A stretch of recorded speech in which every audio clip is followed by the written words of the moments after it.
Есте сақтауыңыз нашар ма? Кітап оқыған кезде тез ұмытып қаласыз ба? Онда осы видео дәл сізге арналған. Баршаңызға сәлем. Менің есімім Нұрберген Бақтыұлы. Қазіргі таңда жылдам оқу мен есте сақтау саласында 7 жылдық тәжірибелі маман. Мен сізге бір айда 10 кітапты 100% түсінікпен жылдам әрі түсініп оқуға үйретемін. Ендеше бүгінгі видеомызда сіздерге есте сақтау жайлы өте керемет ақпараттармен бөлісіп, біз кітапты оқыған кезде бір оқығаннан есімізде қалатындай есте сақтаудың техникаларын үйрететін боламын. Енді негізінде қазіргі заманда есте сақтауымыздың нашар болып жататынының белгілері, жалпы себептері өте көп десек болады. Негізінде адамның есте сақтау қабілеті бала күнінен бастап жүйке жасушаларымен тығыз байланысты. Адам жалпы өмірге келгеннен бастап оның миында 30-40 миллиардтан астам жүйке жасушалары болады. Бұл жүйке жасушалары сіздің осы уақытқа дейінгі жинаған тәжірибелеріңіз, жаттаған өлеңдеріңіз, барлық осы уақытқа дейінгі есіңізде сақталған нәрселердің барлығы осы біздің жүйке жасушаларымызда тұрады. Бірақ уақыт өте келе біз мынау миымызды дамытпағаннан кейін, есте сақтауымызды шыңдамағаннан соң, және де миға арналған жаттығуларды жасамақ түгілі біз кітап оқымаймыз көпшілігіміз. Соның салдарынан біздің миымызға өте зиянын тигізіп жатады екен. Нәтижесінде біздің есте сақтау қабілетіміз нашар, оқыған кезде тез ұмытып қаламыз, немесе есімізден оңай шығып кетеді екен. Енді бұның алдын алуға болады ма? Әрине болады. Мен сіздерге өте бір керемет техниканы үйреткім келіп отыр.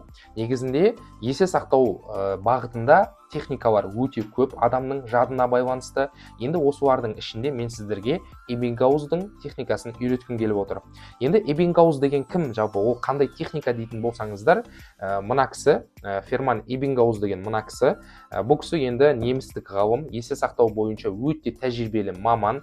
Бұл кісі 1885 жылы зерттеу жүргізе отырып, адамның кітап оқыған кезінде әрбір 20 минут сайын оқыған ақпаратының 33%-ын ұмытатындығын анықтап, өзінің ғылымға кривая забывания Эббингауза, яғни Эббингауздың ұмыту қисығы деген графигінде ойлап шығарған болатын.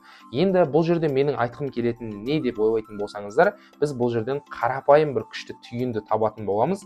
Эббингауз не деп тұр бізге? Эббингауздың айтуы бойынша, адам кітапты оқыған кезде әрбір 20 минут сайын оқыған ақпаратының 33%-ын ұмытатындығын анықтап тұр. Демек бізде мынадай бір керемет қорытынды шығара аламыз. Әрбір 20 минут сайын өз-өзімізден есеп алып отыру. Оның ішінде мына екі сұрақты қойсақ өзімізге жеткілікті.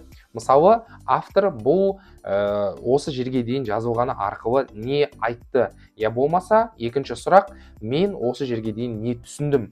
Егер сіздер осы екі сұрақты қойып отыратын болсаңыздар, сіздердің есте сақтау қабілеттеріңіз шынымен де өте керемет артатын болады. Және де адамда критический, стратегический деген адамның өте керемет мышленелері солар дамитын болады. Сонымен қатар сіз тез ұмыту деген нәрседен құтылатын боласыз.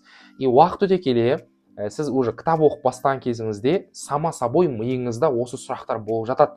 Яғни сіз ойлап қалмаңыз, мен кітапты оқимын, мысалы осындай кітапты алдым, осылай оқыдым, әрбір 20 минут сайын сонда өмірімнің соңына дейін солай жүрем ба деп ойлап қалмаңыз. Бұнымен сіз мысалы ары кеткенде бір 10-15 кітапты оқитын шығарсыз бұл техникамен. Бірақ та уақыт өте келе сіздің миыңыз ол нәрсеге автоматически үйреніп кетеді.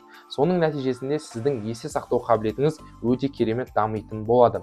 Яғни айтқым келетіні, сіздерге осы Эббингауздың техникасын қолданып көріңіздер. Кез келген кітап, кез келген мақала, кез келген журнал 20 минут, яғни 20 минутқа дейін оқыдыңыз, осы соны не істедіңіз?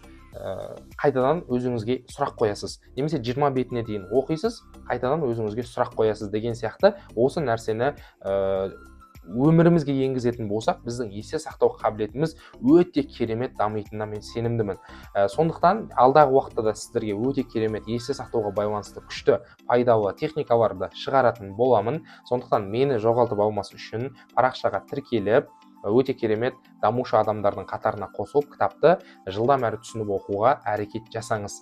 Ал егер де жалпы сіздерге жылдам оқу бойынша, есте сақтау бойынша керемет курстарымыз, сабақтарымыз керек болатын болса, қазір мен мына жаққа нөмір тастап кетемін. Осы WhatsApp нөмірге жазып, өздеріңіз консультация алсаңыздар болады. Яғни біздің сабақтарымыз туралы толық ақпаратты осы WhatsApp нөмірде немесе Instagram парақшаларымыздан табатын боласыздар. Ендеше келесі видеода кездескенше жақсы сау болыңыздар.